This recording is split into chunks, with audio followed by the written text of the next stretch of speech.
Repair no, meron naman tayo tanggap na coin slot, yung hulugan ng tubig. Yung naging issue nito mga ka-repair, kahapon nag-service tayo, pinahihirapan na tayo nito kahapon mga ka-repair dahil yung relay hindi pipitik yung relay. Dahil kahit tulugan natin ng 5 piso dito sa pinaka coin slot niya, sa sensor niya, ayaw pa rin pumitik yung relay. So napag-isipan natin na baklasin lang lahat at dadalhin na lang dito sa bahay para ma-troubleshoot ko. So nalaman natin mga ka-repair na ang problema niya dito sa loob, sa pinaka-sensor niya. Binaklas natin to ka-repair kagabi. Mabuti naman na ayos natin, dito lang naging problema niya sa sensor niya. Pero pinahirapan tayo nito. Ngayon i-testing natin kung okay na. Yung supply nito mga ka-repair is 12 volts. Ayan. Ito yung ginagamit sa water refilling station. Kahit humulog ka ng 5 piso, 10 piso, pwede ka makakuha ng tubig. Ito yung ginagamit nila. Bali universal ito mga ka-repair. Ayan o. Kahit anong coins, kahit anong barya, basta mabasa ya lang, magre-reading yan. Kahit 5 piso, kahit yung dilaw na 5 piso, 10 piso, pwede yan dito kasi universal nga ito. So ngayon iti-testing natin. Ito yung pinaka-output ng pump motor niya. So ito na mga ka-repair, testing natin ito. Nakakunik yan sa 220 para sa pump motor niya. Para paghulog natin ng coins dito, magsusupply yan dito ng 220 papunta sa pump motor. Ayan, tester natin nakaset sa AC voltage. So try natin saksak mga ka-repair. So ayan na mga ka-repair, umilaw na siya. Ayan. Pag naghulog tayo ng 5 piso or 10 piso, iilaw to yung green. Ibig sabihin nagsusupply na ng voltahe papunta dun sa pump motor. So hulugan natin mga ka-repair.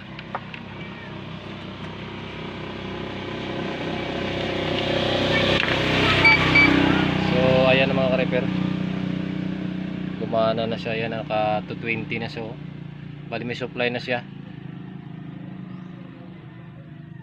So i-deliver na lang natin ito mamaya sa sinervisa natin. Ayan, namatay na.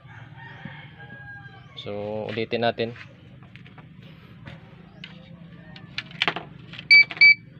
So ayan,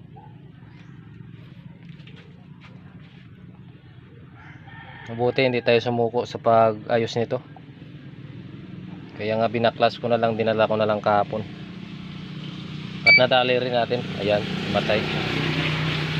So okay na mga ka-repair. Kung nagustuhan yung video natin, paki-like and share naman. Babalik na natin ito sa sinervisa natin mamaya.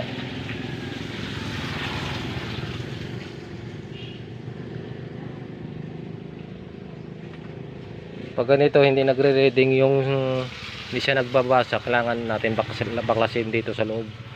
Baka dito lang naging problema kasi ito yung pinaka-sensor niya sa loob. So yun lang, maraming salamat sa panonood nyo. Sana ay may natutunan kayo sa mga video natin. Repair no, meron naman tayo tanggap na coin slot, yung hulugan ng tubig. Yung naging issue nito mga ka-repair, kahapon nag-service tayo, pinahihirapan na tayo nito kahapon mga ka-repair dahil yung relay hindi pipitik yung relay. Dahil kahit tulugan natin ng ₱5 dito sa pinaka coin slot niya sa sensor niya, ayaw pa rin pumitik yung relay. So napag-isipan natin na baklasin lang lahat at dadalhin na lang dito sa bahay para ma-troubleshoot ko. So nalaman natin mga ka-repair na ang problema niya dito sa loob sa pinaka sensor niya. Binaklas natin to ka-repair kagabi. Mabuti naman na ayos natin, dito lang naging problema niya sa sensor niya. Pero pinahirapan tayo nito. Ngayon i-testing natin kung okay na yung supply nito mga ka-repair is 12 volts. Ayan. Ito yung ginagamit sa water refilling station. Kahit humulog ka ng ₱5, ₱10, pwede ka makakuha ng tubig. Ito yung ginagamit nila.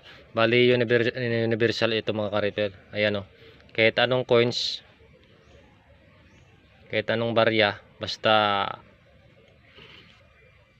mabasa ya lang, magre-reading yan. Kahit ₱5, kahit yung dilaw na ₱5, ₱10, pwede yan dito kasi universal nga ito. So ngayon iti-testing natin. Ito yung pinaka output ng pump motor niya. So ito na mga ka-repair, testing natin ito. Nakakunik yan sa 220 para sa pump motor niya. Para paghulog natin ng coins dito, magsusupply yan dito ng 220 papunta sa pump motor. Ayan, tester natin nakaset sa AC voltage. So try natin saksak mga ka-repair. So ayan na mga ka-repair, umilaw na siya. Ayan.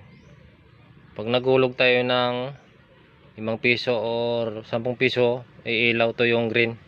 Ibig sabihin nagsusupply na ng voltahe papunta dun sa pump motor. So hulugan natin mga ka-repair.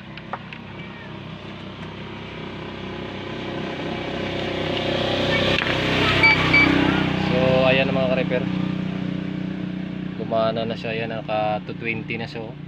Bali may supply na siya. So i-deliver na lang natin ito mamaya sa sinervisyo natin. Ayan, namatay na. So ulitin natin. So ayan,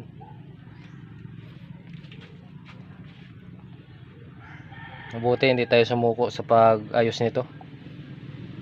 Kaya nga binaklas ko na lang, dinala ko na lang kahapon.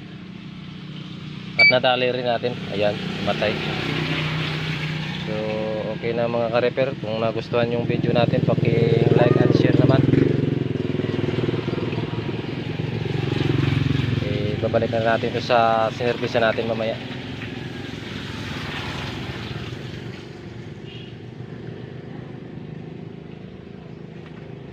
Pag ganito hindi nagre-reading, hindi siya nagbabasa, kailangan natin baklasin dito sa loob.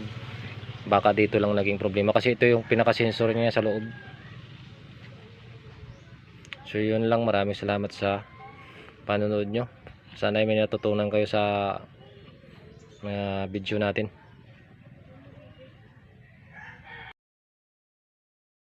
Dito na tayo mga ka-repair, no? Ikabit na natin dito yung ginawa natin na coin slot. Ito yung lalagyan. Pasok tayo sa loob.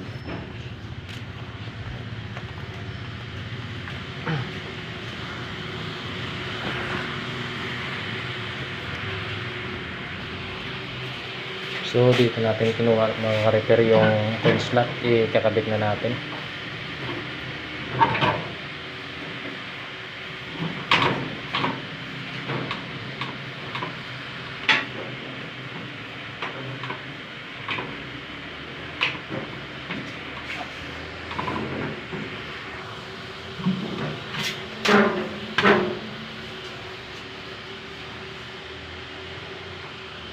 So ito na mga ka-repair na ikabit na natin.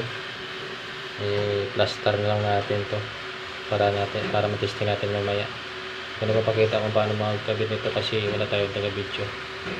So ito na mga ka-repair. Okay na siya. Bali, testing na lang natin ito mga ka-repair. Ayan. Testing natin sa labas.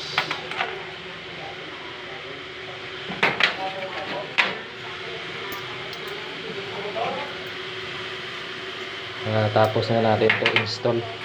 Bali, i-testing lang natin.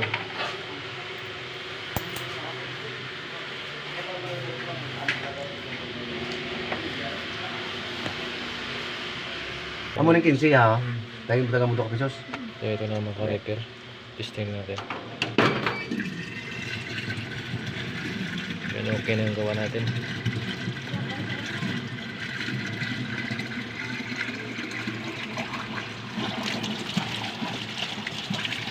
Hilain na binina.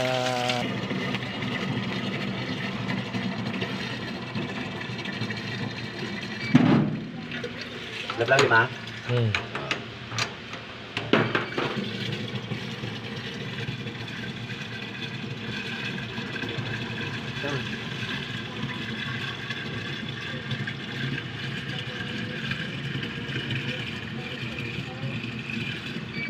Pala na. Ulo pala to eh. Oo, pang 15 niyo. Sabi.